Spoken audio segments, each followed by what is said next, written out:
Donc on a tendance à contre-argumenter ou à se justifier, ce qui n'est pas la bonne attitude. Et là, je vais vous donner un petit truc. Vous devez prendre l'air, c'est-à-dire prendre du recul, mais R comme 3 lettres, A-I-R. Le A, d'accepter, je comprends, je me mets à votre place, ce qui permet de changer de rapport et de ne plus être en confrontation avec votre client, mais d'être en association. Nous allons trouver une solution ensemble, puisque je suis comme vous et je pourrais penser la même chose que vous à ce moment précis de négociation. Il suffit après de l'interroger, donc c'est le I, si possible avec une question ouverte. Je comprends, c'est normal, vous devez réfléchir, c'est un investissement important pour votre entreprise, mais sur quel point va se porter votre réflexion? Qu'est-ce qui va faire la différence? Qu'est-ce qui va rentrer dans la balance? Voilà, un autre, c'est la phase interroger, donc le I de R. Puis le R de répondre. Une fois qu'on aura isolé l'objection par le questionnement, bien évidemment, on va apporter une réponse à son interlocuteur. Voilà, bonjour chers amis. Monsieur Diouf est déjà là. J'attends le grand live Ambasec qui doit déjà être là. En fait, quand je les accompagne, je constate le plus souvent que le problème vient de la phase connaître. Donc la troisième phase, voilà. Et oui, si vous êtes acheteur, que je vous trouve la solution adaptée à vos besoins, que je me suis intéressé à ce que vous cherchiez, et que j'ai trouvé vraiment la solution, pourquoi hésiter au moment de la conclusion? C'est presque le client qui va conclure de lui-même. Donc il manque souvent cette phase de diagnostic qui permet de donner confiance à votre client et de cibler au mieux ses besoins. En tous les cas, pour cette phase qui est la phase convaincre, donc le 6e C, utilisez une question fermée, comme on parle là-dessus, tout est ok, c'est bon pour vous, ou une question hameçon. Une question hameçon, comme vous souhaitez être livré quand, comment souhaitez-vous régler. Voilà, c'est une petite phrase qui sous-entend que l'affaire est faite. La dernière phase, donc le 7e C, c'est celle de la fidélisation et donc la conservation. Rappelez-vous que conquérir un nouveau client coûte 5 à 10 fois plus cher que de le fidéliser. Alors, sachez garder un lien, et quand il arrive, s'il a été satisfait par l'ensemble... Bonjour, Monsieur Diouf. J'ai vu la vidéo que vous aviez démarrée sur votre page. J'ai particulièrement apprécié le fait de donner des cours à des étudiants, notamment des étudiants du bac, sur l'Internet. Je crois que c'est extrêmement important de pouvoir en tout cas participer à l'éducation des jeunes. C'est vrai que certaines écoles donnent des exercices à faire, d'autres pas. Voilà, mais je crois que l'année scolaire continue et que les élèves seront certainement interrogés à l'issue des vacances sur ce qu'ils ont déjà appris. C'est important de les aider à réviser. Je voudrais vous féliciter pour ça et demander aussi à d'autres personnes dans leur domaine de spécialité de faire des lives pour pouvoir aider les élèves, que ce soit de terminale, de 3e ou d'autres cycles, pour le faire. Je voudrais aussi lancer un appel aux étudiants qui sont dans les écoles de formation, qu'ils soient en licence ou en master. En principe, à ces années-là, ils doivent préparer soit des mémoires de fin d'études en master, soit en licence, ils préparent des projets professionnels, des rapports de stage ou des mini-mémoires. Je crois que c'est l'occasion pour eux de s'activer là-dessus. Et je voudrais lancer un appel à tous les enseignants pour qu'ils puissent les accompagner, les appuyer dans cette période très favorable parce que généralement, ils ont les moyens de les aider à distance pour qu'ils puissent faire leur rapport. Voilà, bien. Personnellement, je me rendrai bien disponible pour aider les étudiants de master, en principe, qui le voudront bien sur les mémoires qu'ils veulent faire. Ça ne me gênerait pas du tout de pouvoir les aider. Voilà, il s'agit juste de mettre un commentaire ici ou d'aller sur ma page ou de m'envoyer un message privé. avec plaisir, je vous aiderai en tout cas, même si vous avez déjà un maître de stage ou de mémoire, je pourrais déjà, en encadreur du moins, je pourrais déjà vous aider pour ça. Et je voudrais que chacun des enseignants s'y mette. Je me donne personnellement, je crois que Laïbamba le fera, et tous les gens qui enseignent seront disponibles pour pouvoir apporter quelque chose. Voilà, bien. L'objet de notre discussion d'aujourd'hui va porter sur un thème. Bonjour Laïbamba. Donc je disais tout à l'heure qu'il faut aider les étudiants dans l'encadrement de leur mémoire. Donc j'espère que les étudiants vont faire des demandes et que aussi bien toi que moi, que tous ces gens qui interviennent ou qui n'interviennent pas du tout, vont les aider à pouvoir travailler sur leur mémoire ou leur projet professionnel. Je crois que ça aussi, c'est notre devoir de le faire sur cette période d'arrêt des activités, et c'est une période aussi propice pour anticiper notamment la fin de l'année. Voilà, bien. Donc je vais essayer d'entrer dans le vif du sujet, parce que l'objet de notre discussion d'aujourd'hui, c'est de parler d'un autre point qui est lié encore au P de place, qui entre toujours dans le cadre de la mise à disposition du produit. Je crois qu'on a parlé de la distribution. La dernière fois, on a parlé un peu de la force de vente. Aujourd'hui, je vais essayer de parler un peu d'une des activités de la force de vente, c'est-à-dire la prospection commerciale. Alors, c'est vrai que c'est une des activités les plus en vue dans les entreprises, qui passent beaucoup de leur temps à faire de la prospection. Notamment, c'est vrai que l'activité principale, c'est le suivi, la négociation, le suivi client. Mais une des activités aussi qui permettent à l'entreprise de se développer, c'est la prospection. Je l'avais rappelé la dernière fois. La prospection, elle est importante. Et c'est vrai aussi que beaucoup d'entreprises, comme beaucoup de représentants commerciaux, c'est vrai, perdent beaucoup de temps aussi dans la prospection. Et la prospection, c'est une activité qui peut être encadrée, qui peut être planifiée, qui peut être organisée, qui peut produire des résultats sur une durée plus courte que ce qui a été prévu. Ça demande juste de respecter les principes, les règles et les méthodes de la prospection. On va en parler. Le premier point peut-être sur lequel je pourrais peut-être donner les points sur lesquels je voudrais qu'on échange aujourd'hui. Je voudrais qu'on échange un peu sur qu'est-ce que c'est que la prospection, sur la méthodologie de la prospection, donc parler un peu du plan de prospection, parler du fichier prospect, parler aussi notamment de l'argumentaire et des outils de gestion de l'activité de prospection. Si on peut parler de tout ça, on va essayer d'en parler autrement, du coup en deux parties. Voilà. Donc, la prospection, il faut bien comprendre que c'est une activité à travers laquelle l'entreprise cherche à recruter de nouveaux clients, c'est-à-dire cherche à avoir de nouveaux clients. Donc, cherche à aller vers des clients potentiels, qui ne sont pas encore ses clients, mais qui pourraient être ses clients. Dans la chaîne d'identification des prospects, ou en tout cas dans l'approche en entonnoir d'identification de la prospection, il faut comprendre qu'il y a des critères de filtrage de la clientèle qui est sur le marché. Quand on veut chercher des prospects, le premier point ou la première question qu'on se pose, c'est quels sont les individus physiques ou moraux, en tout cas moraux du moins, qui sont sur le marché, qui sont susceptibles d'être intéressés par mon produit. Le premier critère de filtrage des clients potentiels, c'est le critère d'intérêt. Qui sont ceux qui sont susceptibles d'être intéressés par mon produit? Pourquoi? Parce que le marketing moderne repose sur le concept, notamment sur le concept de besoin.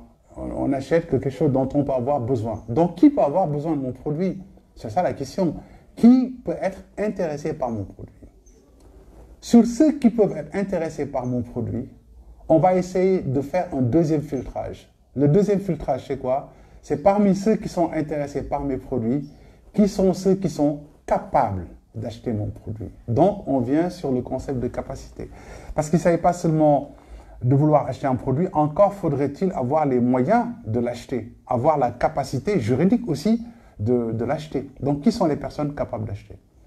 On va dire donc que sur un marché, l'ensemble des individus qui peuvent être intéressés par votre produit et qui sont capables d'acheter votre produit constitue votre bassin de prospects, donc constitue en fait votre capital prospect. Alors, on peut identifier ces personnes en les classant en deux parties. Parce que les prospects, ceux qui ne sont pas mes clients, ils sont de deux ordres. Soit c'est des clients actuels de la concurrence, soit c'est ce qu'on appelle des non-consommateurs relatifs.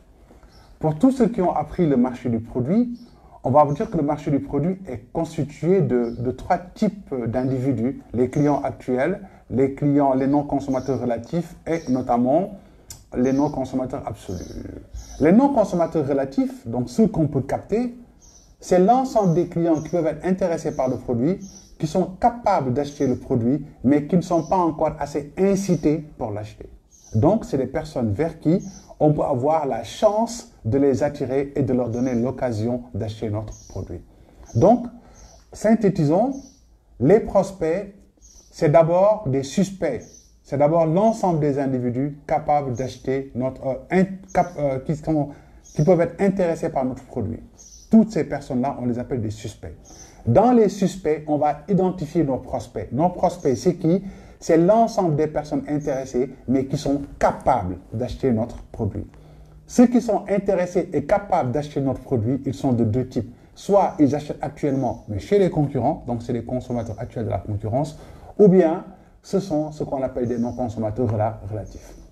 Alors, dans la réalité des faits, l'entreprise va à la fois chercher à attirer les clients actuels de la concurrence qui connaissent déjà le produit, qui le consomment, donc qui peuvent à court terme être de bons acheteurs, comme aussi on va aller chercher ceux qui sont peut-être un peu plus froids, c'est-à-dire notamment les non-consommateurs relatifs. Alors, se pose maintenant la question de savoir, quand on veut aller chercher de nouveaux prospects, comment est-ce qu'on doit s'y prendre? Bien sûr, il y a une méthode de prospection. On ne peut pas se lever et dire qu'on va aller prendre des flyers, prendre des rendez-vous, aller rencontrer des gens et discuter, et essayer d'avoir de la chance, comme on dit. Ça peut marcher aujourd'hui ou ne pas marcher demain. Quand on s'y prend comme ça en prospection, généralement, ça peut décourager rapidement. Parce qu'on n'a pas de plan, on ne sait pas qui peut être intéressé, on ne sait pas qui est capable, on ne sait pas qui à court terme peut vraiment nous acheter notre produit. On va tester beaucoup de choses, on va aller prendre beaucoup de rendez-vous et ça peut décourager très rapidement beaucoup de commerciaux. C'est une raison pour laquelle d'ailleurs beaucoup de gens n'aiment pas tellement le travail de prospection parce qu'ils pensent que c'est un travail harassant, fatigant, avec peu de résultats. Alors, je vais donc vous proposer une méthode qui va rendre ce travail plus plaisant et qui va vous permettre d'avoir des résultats plus rapidement. Pour faire votre prospection, vous devez commencer par élaborer ce qu'on appelle un plan de prospection. Il faut un plan. N'oubliez pas, le management, c'est planifier, organiser, diriger et contrôler. La prospection, c'est une activité d'entreprise. Donc, en tant qu'activité d'entreprise, elle nécessite aussi une planification. Donc, il faut commencer par planifier. Alors, la planification, le plan de prospection répond aux normes de toute planification. C'est-à-dire, il est important de se dire, c'est quoi l'objectif de la prospection? C'est quoi la stratégie de prospection que je vais retenir? C'est quoi les actions que je vais mener? Ces actions sont assorties d'activités, trois types d'activités, activités de préparation, de mise en œuvre et de contrôle. Ensuite, quels sont les acteurs qui vont être impliqués? Ensuite, quels sont les moyens qui seront nécessaires? Ensuite, quels sont les délais de mise en œuvre de chaque activité? Mais surtout, on va aussi identifier ce qu'on appelle des IOV, des indicateurs objectivement vérifiables. Parce que c'est important de ne pas s'arrêter au terme. Quand on a une activité et en termes de réalisation, il faut aussi déterminer des outils de suivi, de mise en œuvre correcte de l'activité de prospection. Ce sont les IOV. Et c'est important donc d'avoir un plan complet pour prendre en compte notamment l'activité de prospection. Pour parler de ce plan, je voudrais d'abord parler du premier point du plan, c'est-à-dire notamment l'objectif de prospection. Alors, comment peut-on quantifier la prospection? Ce n'est pas forcément difficile, c'est facile. Ce qui se passe, c'est que la prospection est une activité qui entre dans le cadre du marketing. Et quand l'entreprise a une stratégie de marketing, elle a forcément des plans marketing annuels. Et annuellement, on définit ce qu'on appelle des objectifs marketing. D'accord? On va augmenter notre chiffre d'affaires de 2%, on va accroître notre chiffre d'affaires de 10%, etc. Ça, c'est des objectifs marketing. Il s'agit maintenant de décliner les objectifs marketing en objectifs commerciaux. Et dans les objectifs commerciaux, il va y avoir des objectifs de vente. Il va y avoir des objectifs de fidélisation de la clientèle. Mais il faut qu'il y ait ce qu'on appelle des objectifs notamment de prospection. C'est-à-dire la direction commerciale doit faire l'effort de dire, OK, dans le chiffre qu'on doit faire, quel est le chiffre qui doit correspondre à l'acquisition de nouveaux clients. C'est pourquoi le plan de prospection démarre par notamment un objectif sur lequel on va déterminer le nombre de nouveaux clients qu'il faut avoir sur l'année pour que notamment le chiffre d'affaires puisse être obtenu. Je prends un exemple très simple. Quand par exemple on dit, OK, cette année on veut faire 500 millions avec de nouveaux clients, OK, quand on sait que chaque client achète en moyenne 100 000 francs, ou bien en tout cas 1 million, on va se dire que l'objectif pour nous cette année, c'est que si on sait qu'un prospect achète en moyenne 1 million l'année, et qu'on va avoir 500 millions, ben cette année, il faut qu'on ait 500 nouveaux clients. C'est ça. On détermine l'objectif en termes de nouveaux clients à avoir. Se pose maintenant le deuxième point. Bien sûr, l'objectif doit toujours être smart. Hein. Il faut toujours dire combien de clients est-ce qu'on veut avoir. Il faut le dire clairement. Il faut que l'objectif soit bien sûr réaliste. Mais il faut que l'objectif soit quantifié, donc 500 nouveaux clients. Mais il faut aussi surtout qu'on détermine le terme. C'est-à-dire à quel moment veut-on réaliser l'objectif. C'est pourquoi, quelquefois, en termes de prospection, c'est très illusoire quand même de dire qu'on va atteindre l'objectif d'ici le 31 décembre. Le 31 décembre, ce n'est pas un bon terme pour une activité de prospection. Moi, je crois qu'il faut arrêter les activités de prospection au plus tard en octobre ou en novembre. Ça nous permet de mieux les évaluer et de mieux avancer. Mais le 31 décembre, l'année est finie. Donc, il faudra avoir un terme avant fin décembre. Donc, ça, c'est important. Maintenant, le deuxième point du plan, c'est l'aspect stratégie. La seule stratégie possible en matière de prospection, c'est d'aller visiter des clients. C'est la seule stratégie possible. Quand on veut prospecter, il faut aller visiter des clients, il faut aller prendre contact avec des clients potentiels. Maintenant, on se pose la question de savoir, quand je veux avoir 500 nouveaux clients, combien de prospects dois-je visiter? Parce que la stratégie repose là. Et là aussi, il est important de pouvoir quantifier l'activité, le nombre de prospects à visiter. Pour déterminer le nombre de prospects à visiter, il y a un outil très simple qu'on appelle le taux de conversion des prospects en clients. Il faut se dire, en moyenne, quand on fait des activités de prospection, pour X nombre de prospections, combien de clients a-t-on en moyenne? C'est ce qu'on appelle le taux de conversion des prospects en clients. Pour avoir ce taux de prospection des prospects en clients, on peut avoir plusieurs approches. Une approche très simple, se faire notamment de l'extrapolation à partir des tendances passées. On va regarder sur les 3 dernières années, en moyenne, sur le nombre d'activités sur le nombre de prospects visités, combien d'entre eux ont acheté. Ça nous donne un taux moyen. On peut le faire. C'est une méthode qu'on peut utiliser. On peut utiliser une deuxième méthode, c'est de regarder notamment les taux moyens de la concurrence. Ça aussi, c'est possible, si on peut espionner, avoir cette information. Il y a une troisième méthode, c'est tout simplement d'expérimenter le taux de transformation pendant, par exemple, au moins 1 mois. Sur 1 mois, on fait des activités de prospection. Ça nous permet maintenant de voir notamment le taux moyen de transformation sur 1 mois. Mais dans un cas précis, si les ventes sont liées à des facteurs saisonniers, il faut quand même corriger le coefficient par rapport notamment à la saisonnalité des ventes. Voilà. Maintenant, ce taux, il est intéressant parce qu'il va nous donner le nombre de prospects qu'il faudrait avoir sur l'année. Comment est-ce qu'on va trouver ce nombre de prospects? C'est facile. On va diviser l'objectif client par le taux de conversion. Je prends un exemple très simple. Quand, par exemple, on sait que le taux de transformation des prospects en clients est par exemple de 25%, on va diviser 500 par notamment 0,25. Et vous allez voir que ça va nous donner notamment 2000. Donc on va avoir 2000 prospects à visiter sur l'année pour avoir la chance de décrocher 500 clients. Donc vous voyez que là, on est aussi dans des hypothèses, on est en fait dans des projections. Ce n'est pas une réalité. Mais On va se dire que comme on a une moyenne, on va utiliser cette moyenne comme hypothèse de travail en se disant que si j'ai 2000 clients, si je visite 2000 prospects, je peux avoir la chance d'avoir notamment les 500 clients que je veux notamment mobiliser pendant l'année. Donc, ça nous permet de définir la stratégie. Je veux avoir objectif 500 clients. La stratégie, c'est d'aller visiter 2000 prospects. D'accord? Maintenant, reste le troisième point, qui sont les actions à mener.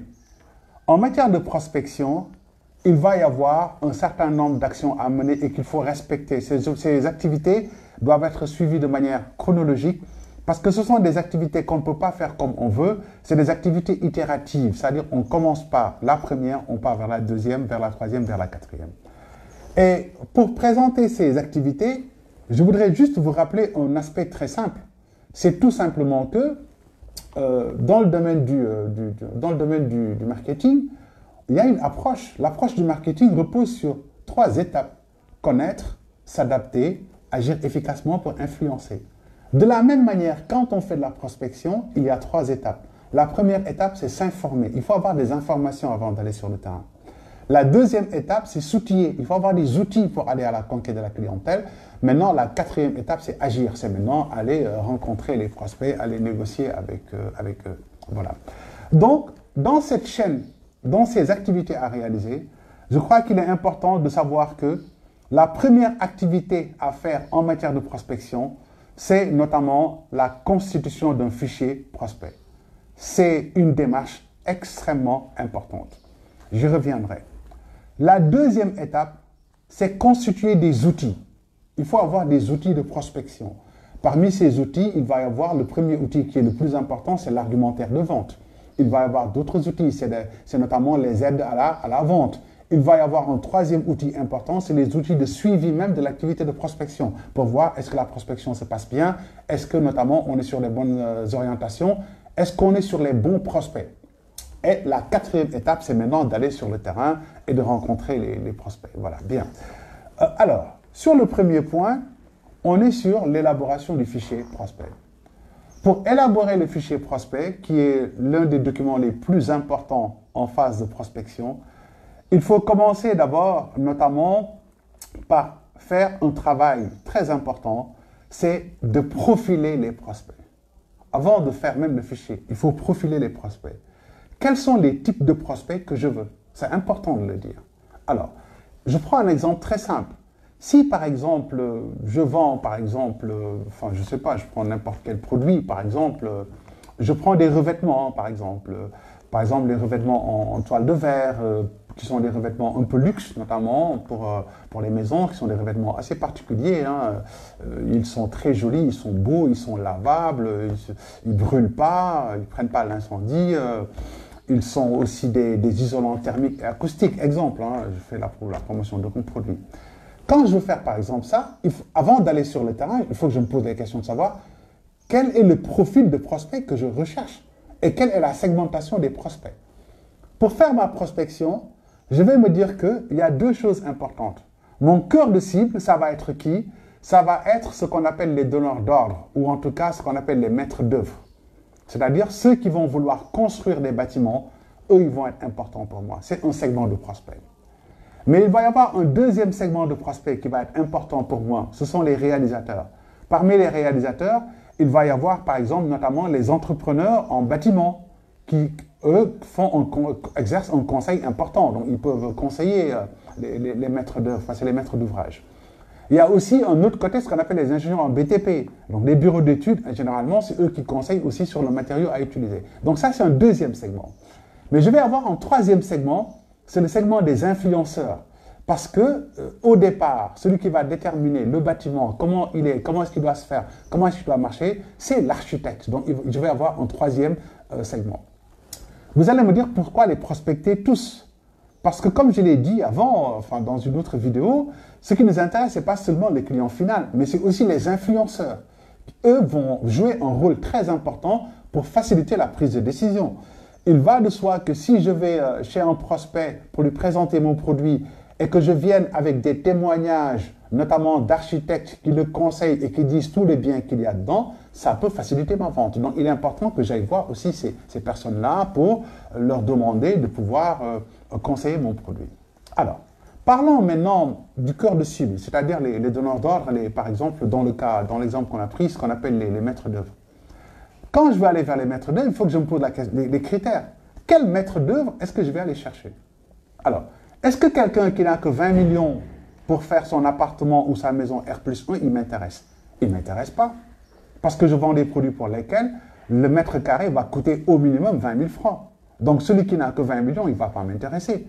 Donc, il faudrait que je détermine notamment quelqu'un qui a des revenus plus importants. OK?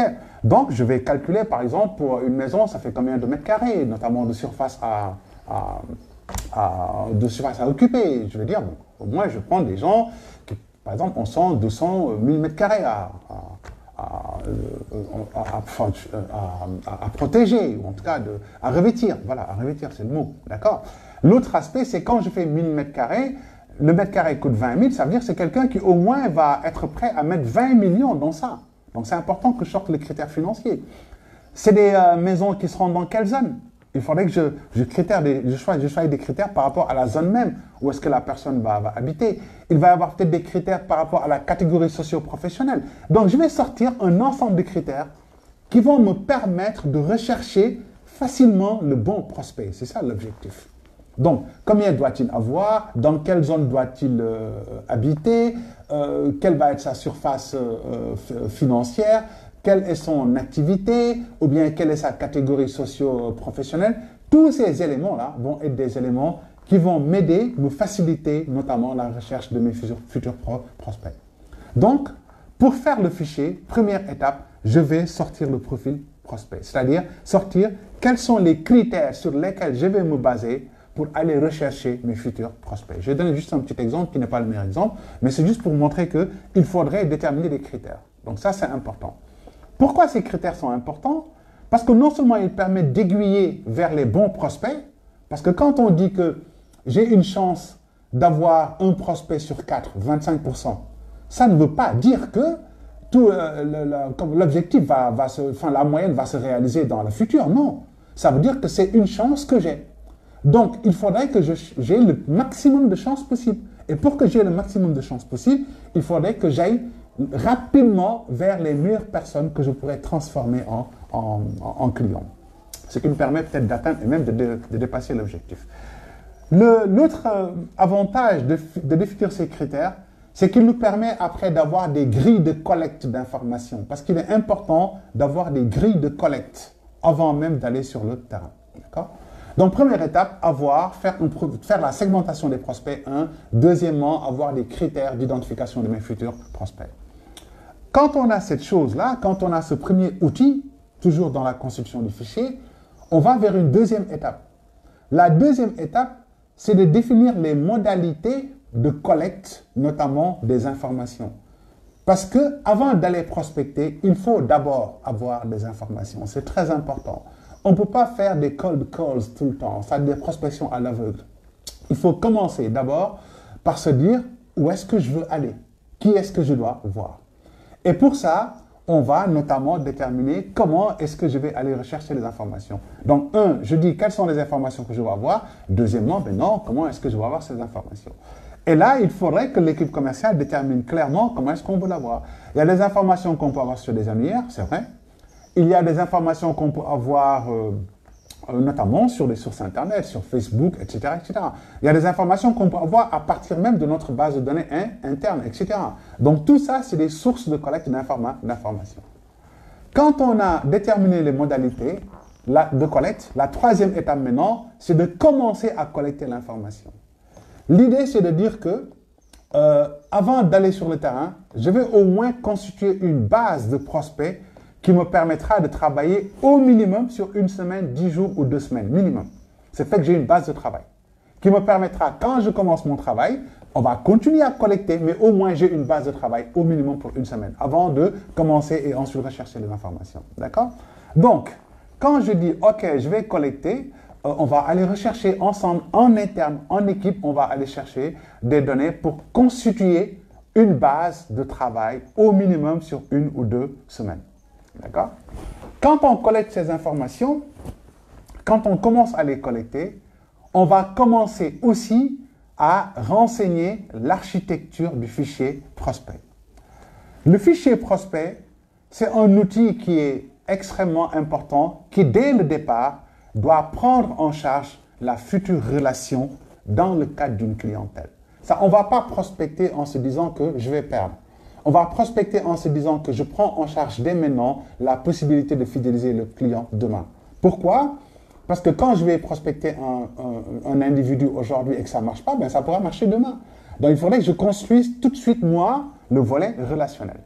Et pour ça, le fichier prospect doit comporter un certain nombre d'informations qui permettront de connaître le prospect à 360 degrés et de pouvoir le travailler dans le temps pour pouvoir le transformer en client.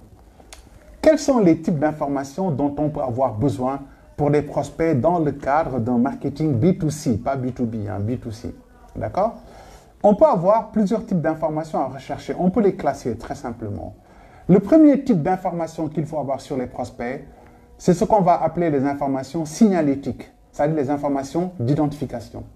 Si c'est une personne, c'est le nom, le prénom, éventuellement la taille de la famille, si c'est important, hein, d'accord, l'âge, je sais pas moi, les contacts, etc. Ça, toutes les informations qui peuvent entrer en jeu dans la connaissance, la qualification et la conviction du prospect. Donc les informations signalétiques. C'est une entreprise, bien sûr, ça va être l'enseigne de l'entreprise, la personne contact, son numéro, etc., l'email. Bon, ça c'est vraiment très important, d'accord, voilà.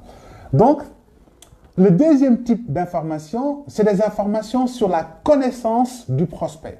C'est-à-dire, quand je vais aller vers un prospect, il faut que je sache que fait ce prospect. Je prends un exemple très simple. Quand je vends, par exemple, du gaz, comme le fait si bien Touba Gaz, ben, il faut bien que je sache, par exemple, le ménage que je veux aller prospecter. Ils ont combien de gaz? C'est quoi la taille du ménage? Qui sont leurs fournisseurs, à quel prix achètent-ils, sur quels critères choisissent-ils leurs fournisseurs, sont-ils satisfaits de la marque qu'ils achètent actuellement, quelles sont les tailles qu'ils ont, est-ce que c'est des, je ne sais pas moi, des 9 kilos, des 12 kg 5, des 6 kilos, des 3 kilos. Il faudrait que je sache le prospect à l'heure actuelle, est-ce qu'il utilise un produit, si oui, dans quelles conditions l'utilise-t-il, quelle est sa capacité d'achat, avec quel fournisseur, avec quelle quantité, avec quelle modalité de paiement, et surtout, quelle est la relation actuelle avec le fournisseur, la relation avec le fournisseur actuel. Ça nous permet de bien connaître le prospect, sa situation actuelle, dans sa consommation, notamment du produit, même si c'est avec une marque concurrente. Bien sûr, si le prospect n'utilise pas du tout le produit parce que c'est un non-consommateur relatif, on va juste évaluer le potentiel du prospect, notamment, par exemple, pour le foyer, il y a combien d'individus, combien de repas font-ils, etc. Ça nous permet d'avoir son potentiel. Le troisième type d'information, c'est les informations de qualification ou d'évaluation, notamment de l'attractivité du prospect. Okay? Parce qu'il faut aller rechercher le prospect, est-ce qu'il est attractif? On verra tout à l'heure que, sur l'autre point, que justement, on va noter les prospects pour voir qui sont les prospects les plus importants. On va se focaliser sur eux, les moins importants, mais on va les laisser en arrière parce qu'on veut aussi faire les ventes rapidement. C'est une activité commerciale, on veut faire les ventes rapidement. D'accord?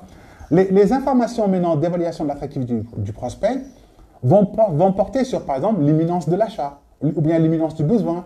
Est-ce que le besoin de mon prospect est imminent? Ok? Ça va porter aussi sur la relation que le prospect a avec ses fournisseurs. Est-ce qu'il est vraiment insatisfait de ses fournisseurs? D'accord? Ça va porter sur les projets à court terme du prospect.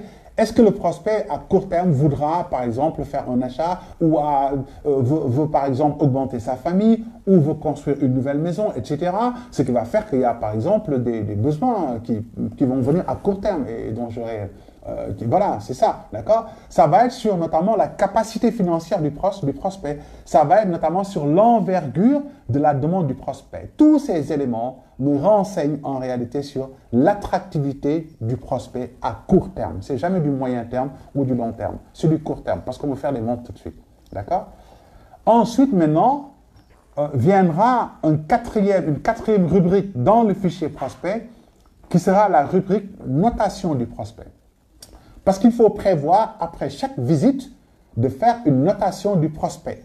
À travers notamment les entretiens, la réaction du prospect, il faut savoir le noter. On peut le noter de plusieurs manières.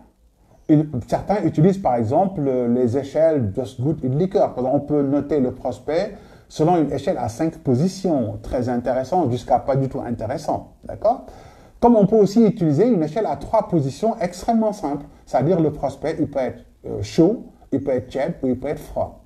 Chaud, ça veut dire qu'il est prêt à acheter, il va acheter certainement à la prochaine visite. Froid, du moins tiède, il est intéressé, peut-être qu'au bout de la prochaine ou de 2 visites après, il va acheter.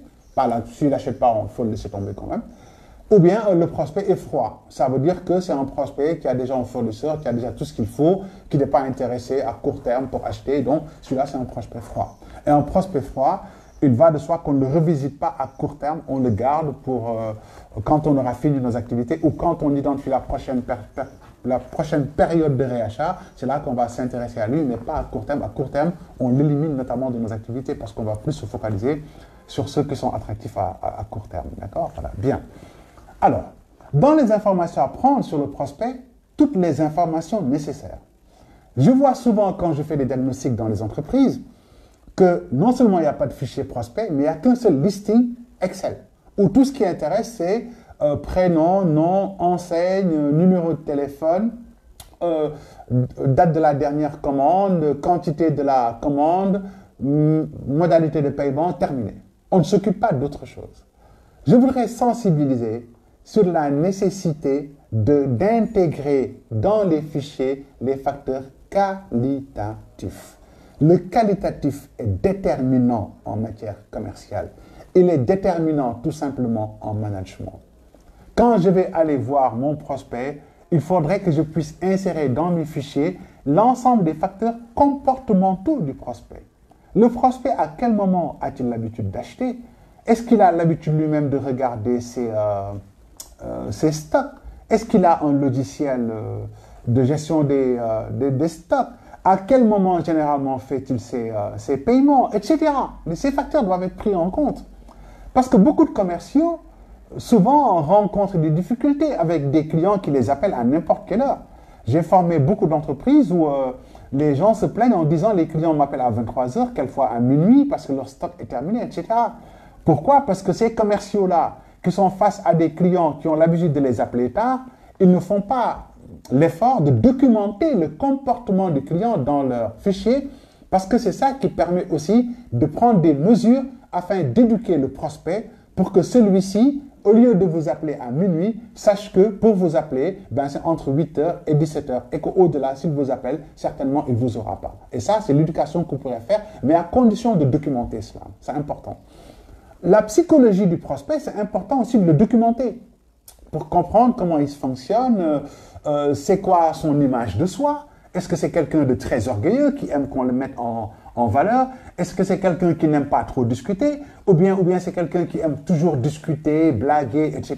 Ça, c'est des choses qu'on doit mettre dans le fichier. C'est une information qu'on a sur le prospect et qui nous permet non seulement de nous adapter à lui, mais éventuellement aussi de l'éduquer pour que la relation puisse être plus fluide, pour qu'on ait plus de chances de pouvoir le transformer en client et surtout de le fidéliser dans le futur. Voilà. Mais ça permet à l'entreprise d'avoir une base d'information assez solide pour que si le commercial est malade, je ne le souhaite pas, ou s'il est en congé, ou s'il est affecté ailleurs, ou s'il a quitté son travail, que le commercial qui vient le remplacer puisse avoir une visibilité à 360 degrés et continuer le travail sans qu'il y ait de rupture entre l'entreprise et son client. Donc, je veux vraiment sensibiliser sur l'importance de mettre ces éléments, notamment quantitatifs, dans le fichier et d'en faire le suivi. L'autre point, toujours dans le fichier, le 5e point, c'est qu'il faut gérer l'historique des relations avec le prospect dans le fichier. On gère l'historique. Autant on le note à chaque rencontre, autant aussi il faut documenter les relations. Quand on a eu le dernier rendez-vous, lors du dernier rendez-vous, de quoi a-t-on parlé? Quel a été le résultat de notre entretien la dernière fois? Est-ce qu'il a fait une commande? Est-ce qu'il a plutôt fait une demande d'information? Est-ce qu'il nous a demandé de revenir rencontrer son directeur? Qu'est-ce qui s'est passé en fait? Il faut qu'on le documente. Voilà. Et quand on parle de mise à jour du fichier prospect, il ne s'agit pas d'une mise à jour qui va consister à effacer les informations antérieures et mettre les informations nouvelles. Dans l'approche moderne de la gestion de la relation client, toutes les informations doivent être documentées. Pourquoi?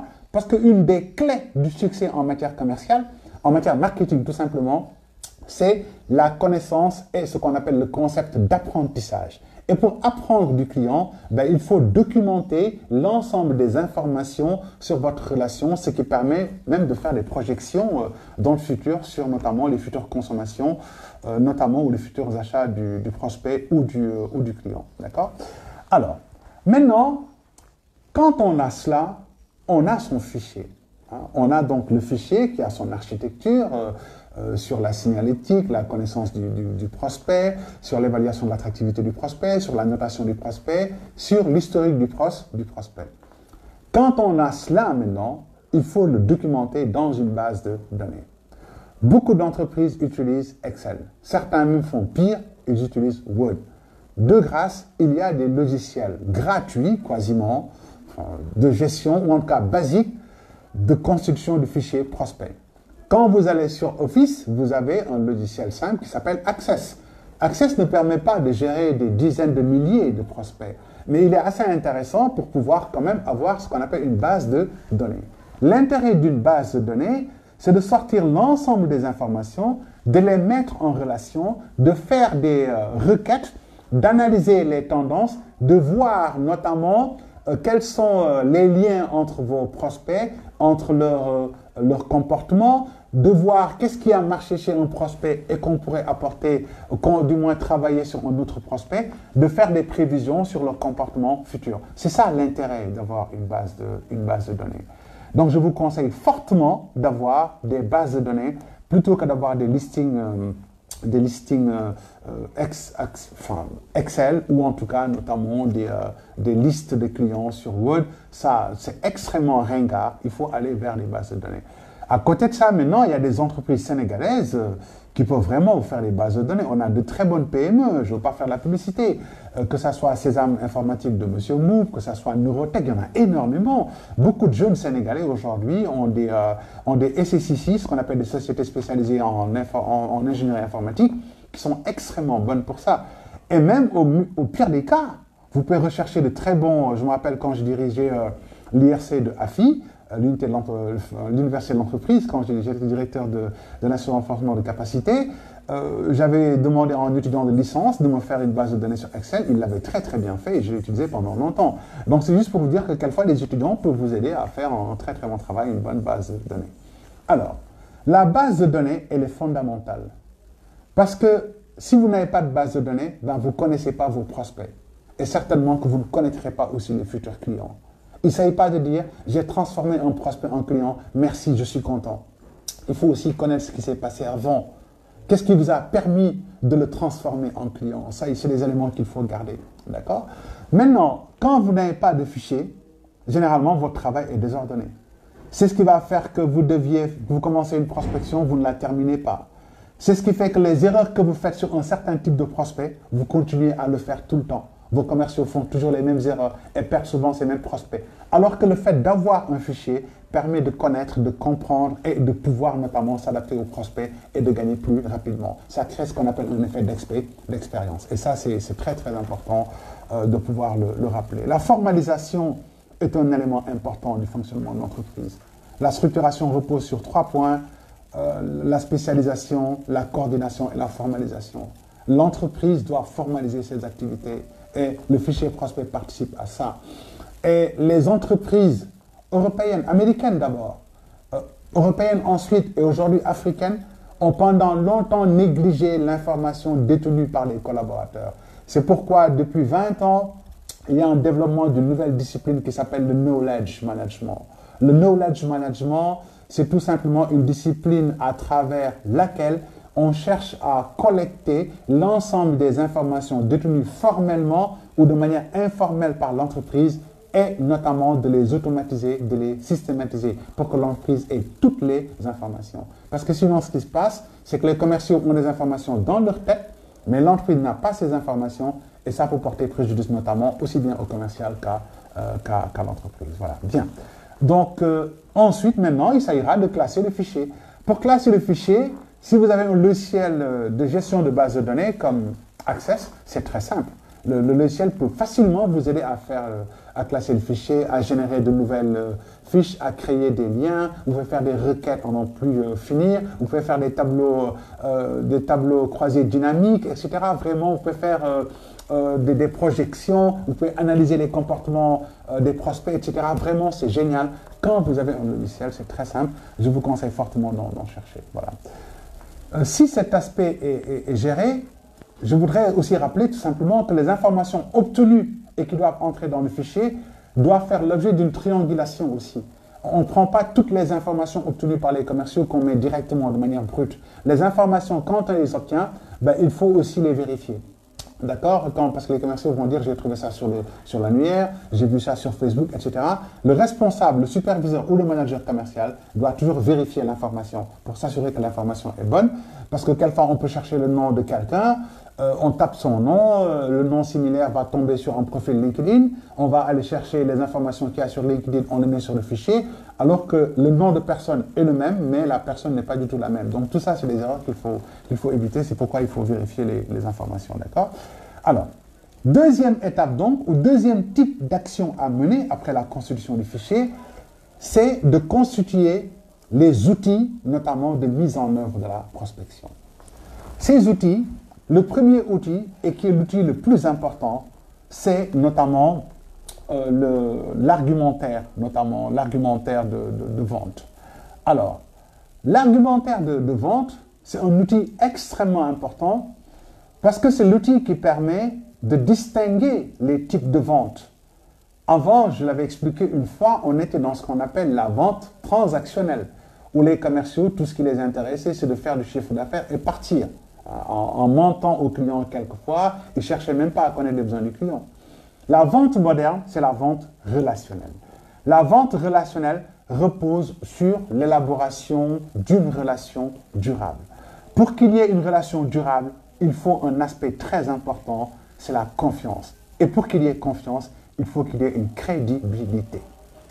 Et cette confiance, on la construit dans l'entretien avec les clients. Donc, on se prépare pour voir comment élaborer cette confiance. Pour ça, on va élaborer des outils qui nous permettront, dans l'entretien, d'installer le climat de confiance, d'installer la crédibilité.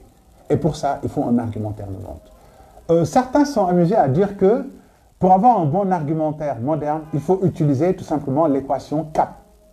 CAP comme C-A-P. CAP comme ce qu'on porte, CAP comme CAP. Donc C-A-P. CAP, c'est caractéristique, avantage, preuve.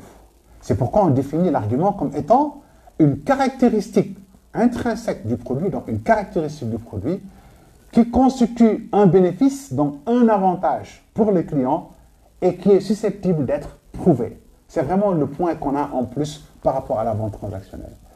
On se prépare à, quand on va aller en négociation, qu'on ne puisse pas seulement dire au client « notre produit est un produit reconnu par les normes internationales ». C'est un discours, ça.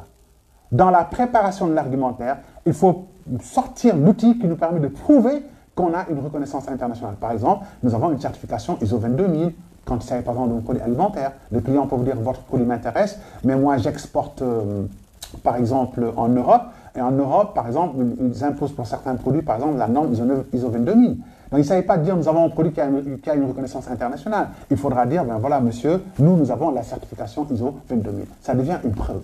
Voilà. Maintenant, la caractéristique du produit dont on parle n'est pas forcément et uniquement une caractéristique physique. La caractéristique peut être physique, palpable, d'accord? L'important sur la caractéristique, c'est qu'elle soit pas concrète, mais réelle.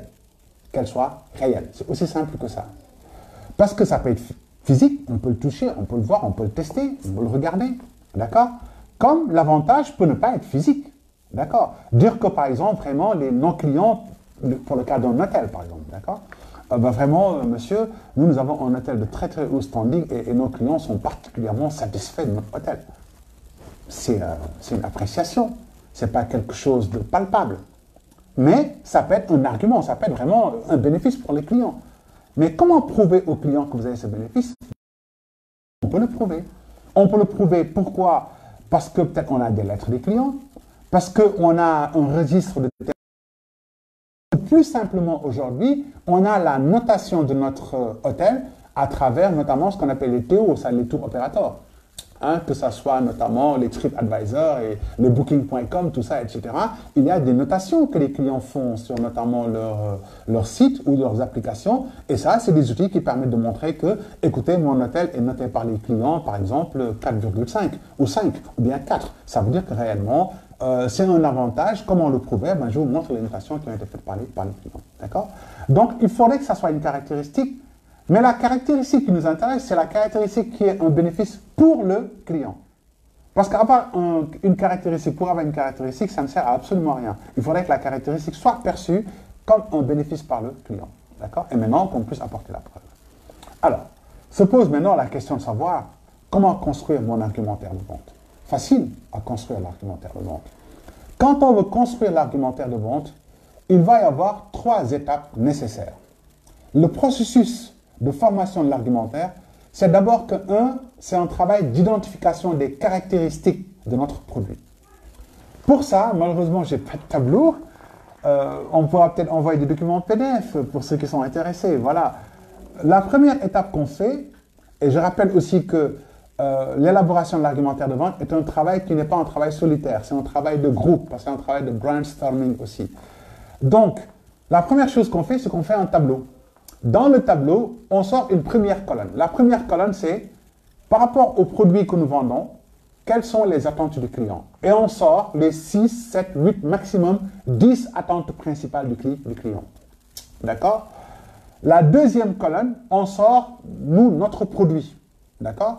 Troisième colonne, concurrent 1. Quatrième colonne, concurrent 2, concurrent 3, concurrent 4, éventuellement jusqu'à concurrent 5. Éventuellement. Si vous en avez plus, vous pouvez mettre plus de colonnes.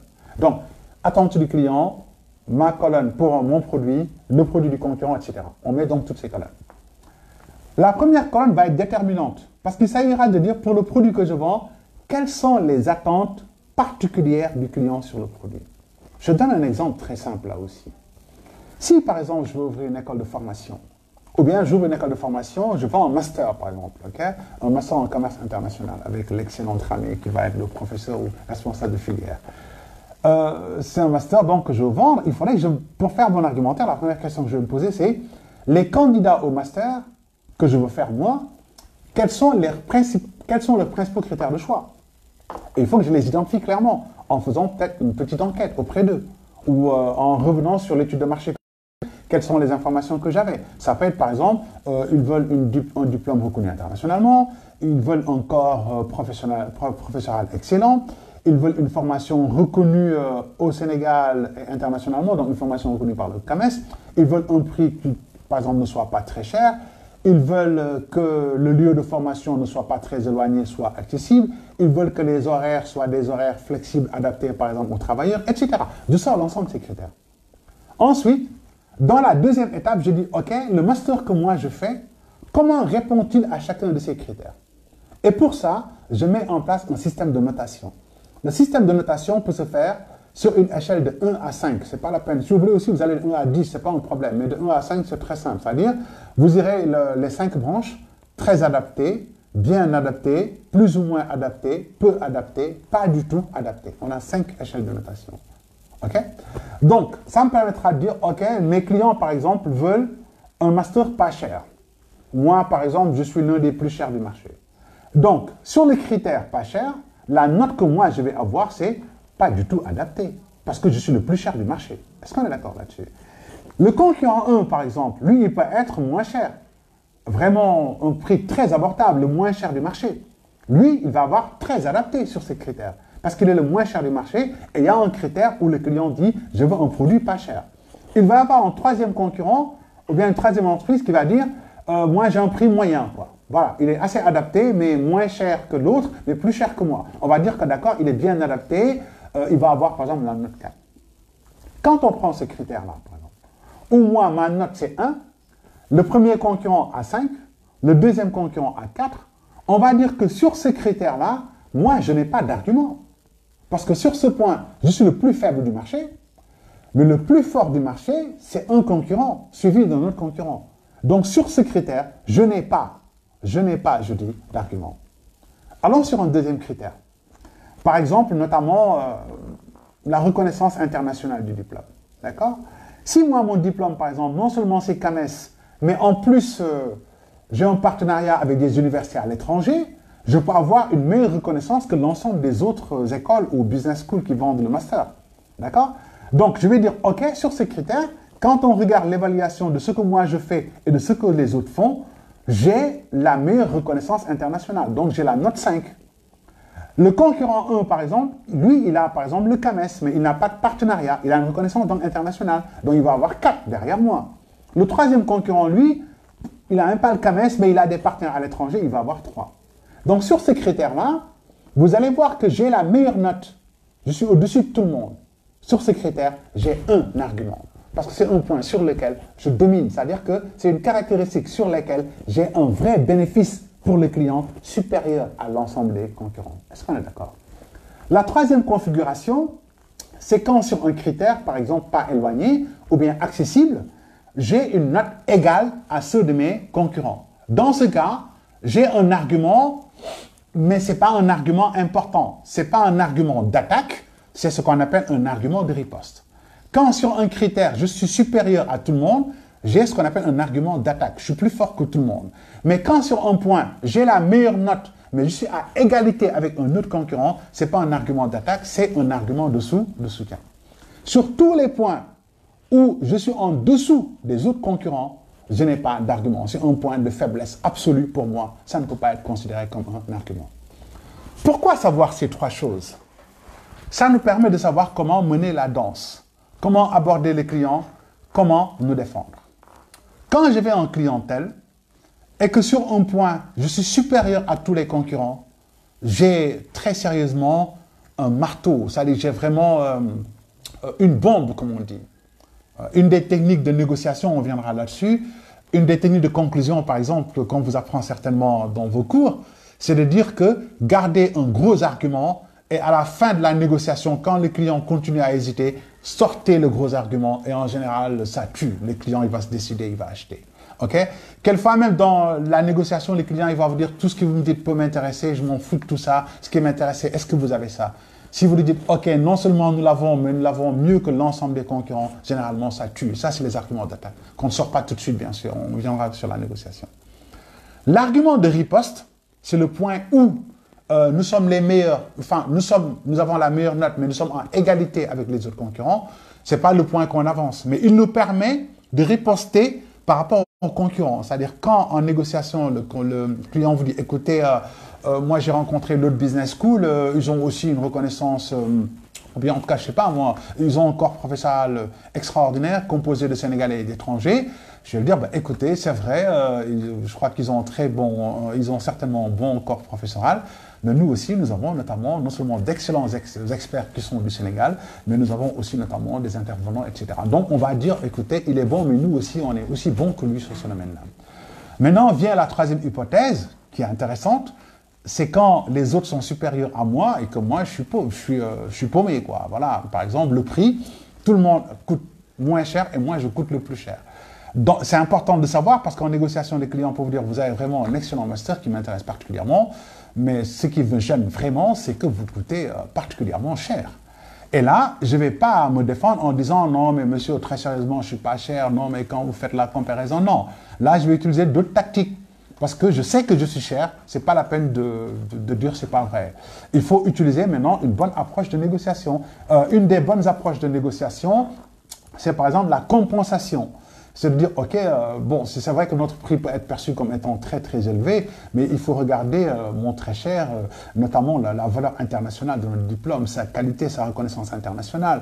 Aujourd'hui, sur le marché, pour avoir un job dans les multinationales, dans les grandes entreprises, ce qu'on regarde d'abord, c'est notamment l'entête de votre diplôme, de voir vraiment l'école qui vous a formé. Et aujourd'hui, certains grands cabinets comme Deloitte, comme Ernst & Young, etc., qui vraiment recherchent des cadres pour des grosses entreprises, commencent d'abord à voir l'école dans laquelle vous êtes. Donc autant le prix peut être un élément qui peut entrer en jeu, mais à mon avis, il faut plus le considérer comme un investissement. Par exemple, c'est une réponse qu'on peut donner. Okay?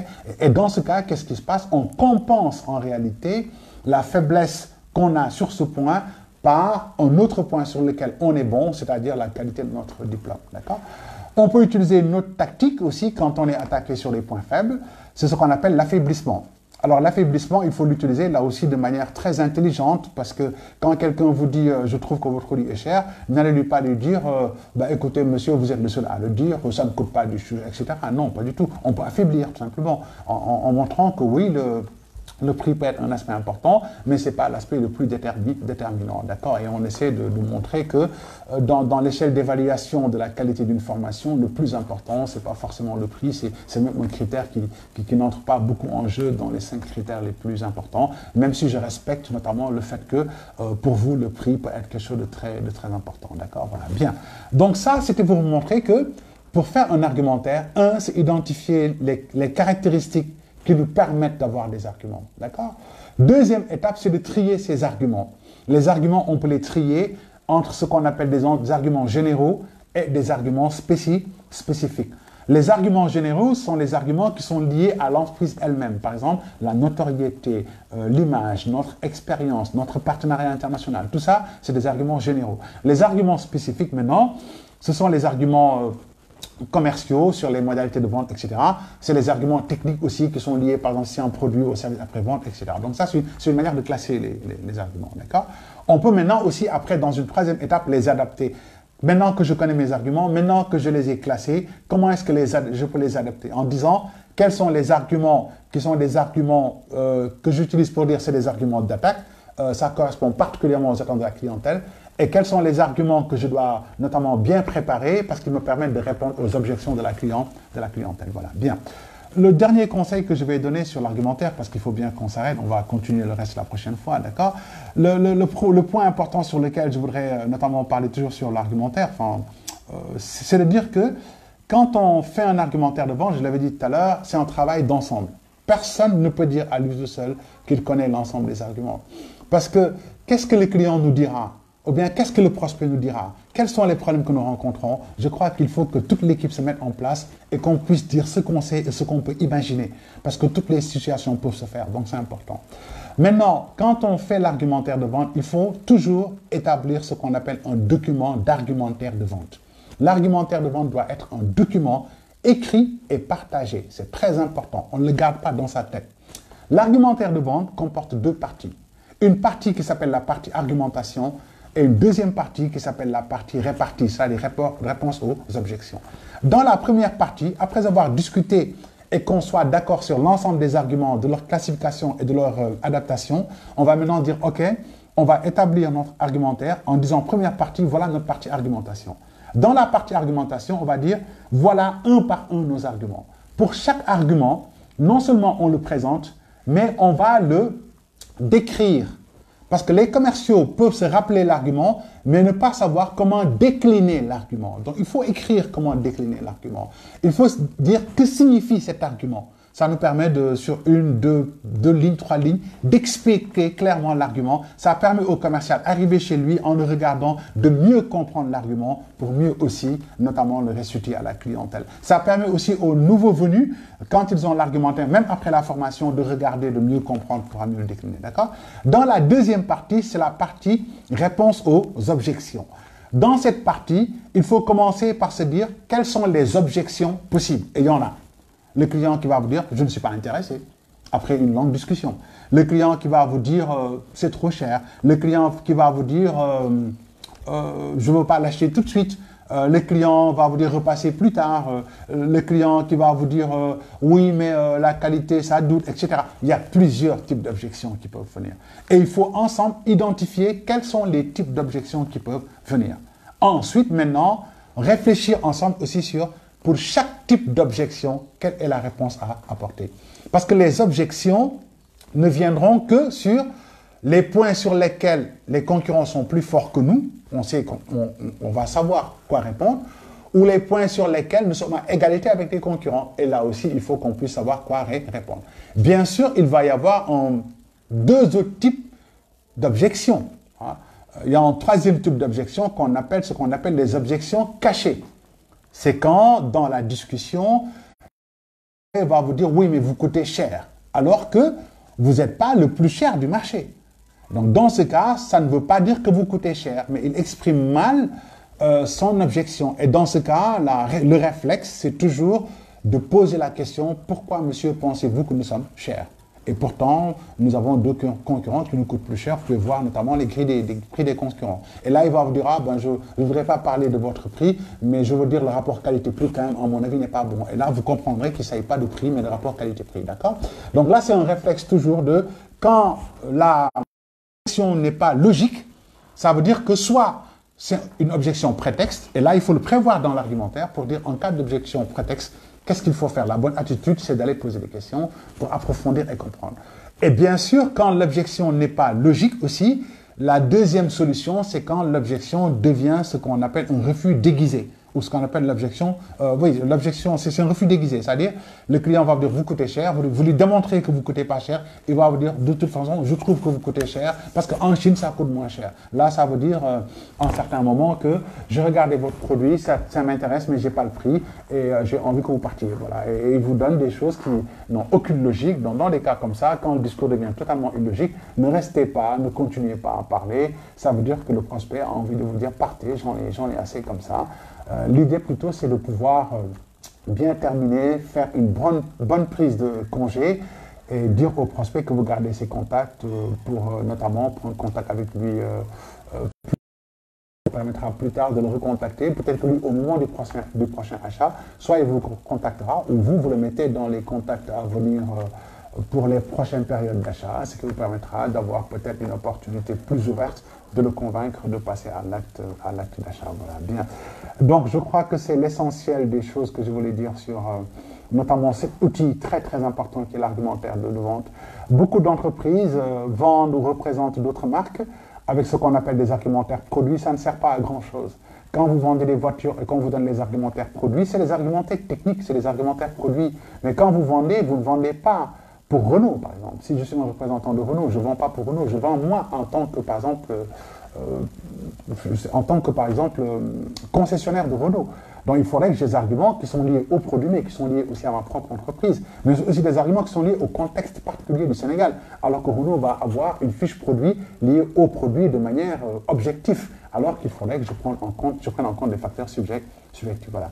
Donc, écrivez des argumentaires de vente, partagez-les avec les commerciaux et lors des réunions mensuelles, revoyez les problèmes qui sont sur les argumentaires de vente. Il se peut qu'il y ait des objections ou des nouveautés qui n'étaient pas prévues dans l'argumentaire de vente. Ça vous permet de mettre à jour l'argumentaire de vente et d'aider vos commerciaux à être les plus percutants possibles, notamment. Voilà, bien. Donc, je voudrais vous remercier pour votre attention. Je sais qu'on a fait un temps très, très long. Je vais profiter d'une autre discussion pour vous parler maintenant des outils, notamment d'aide à la vente, mais aussi notamment des outils de gestion de l'activité de prospection. Voilà. Je voudrais vraiment vous remercier. Passez une très, très belle après-midi, en tout cas une très, très belle soirée. Travaillez, pour ceux qui doivent travailler, les étudiants, vraiment, je vous conseille fortement de continuer à faire des recherches. Je vous conseille d'anticiper vos mémoires, les devoirs que vous avez, faites-les tout de suite. Les choses qui ne sont pas claires, posez des questions, recherchez-les. N'attendez pas qu'on vous dise d'aller faire votre cours, anticipez. En général, mon expérience, moi j'ai fait le Prytanée militaire de Saint-Louis et je sais de quoi je parle. Ce qui nous permettait d'être plus forts que les autres. Excusez-moi, c'est pas, nous ne sommes pas certainement les plus forts du Sénégal, il y a d'autres écoles très fortes. Mais les autres écoles aussi, les gens qui sont forts là-bas, parce qu'on discute avec eux, c'est que c'est des gens qui, en dehors des cours et en dehors de ce qu'on leur impose, se battent eux-mêmes pour rechercher, se battent pour anticiper. Donc anticipez, recherchez. Ne cherchez pas la moyenne. Ceux qui cherchent la moyenne, c'est des gens passables, c'est des gens médiocres. Quand vous voulez être bon, cherchez à être le premier. Dans mon dernier live, je parlais d'une qualité essentielle qui est l'ego drive. C'est-à-dire que cette volonté d'être quelqu'un qui aime le challenge, c'est un, mais surtout d'être quelqu'un qui ne connaît qu'un seul numéro 1. Si vous voulez être numéro 1, anticipez. Si vous voulez être numéro 1, bossez tout de suite. Si vous voulez être numéro 1, allez rechercher des profs et des professionnels et n'ayez pas honte. Mettez-vous à 4. J'ai dit juste que ne portez pas atteinte à votre dignité. Ça, ne le faites pas. Ne portez pas atteinte à votre morale. Mais sinon, faites-le. Si vous devez courir derrière des profs, courez derrière eux. Si vous devez acheter des livres, achetez des livres. Si le prof vous dit « je ne peux m'occuper de toi que dans 2 semaines », attendez 2 semaines. Si vous lui envoyez un document qu'il ne vous répond pas, négociez avec lui pour qu'il vous réponde. Mais faites ce qu'il faut pour être en avant-garde, pour être non pas les deuxièmes, non pas les troisièmes, mais les meilleurs. Le Covid actuel montre que les pays qui s'en sortent, c'est les pays qui ont des intellectuels de pointe. Vous avez vu les Chinois, vous avez vu les Français qui ont été derrière les Allemands, vous avez vu les Coréens, vous avez vu ces gens, comment ils ont donné des leçons. Aujourd'hui, les leçons, on ne les prend plus des États-Unis et de la France, on les prend de ces autres pays-là. Pourquoi nous, on ne ferait pas la même chose? Ce n'est pas la peine de dire la Chine s'en sort. La Chine, elle s'en est sortie parce que, justement, elle a été très très bonne, parce qu'elle a préparé une élite intellectuelle, parce qu'elle a eu des gens qui ont voulu. Nous aussi, je veux qu'on en veuille. Je veux qu'on se batte. Je veux que demain, ces vaccins-là, on les trouve chez nous.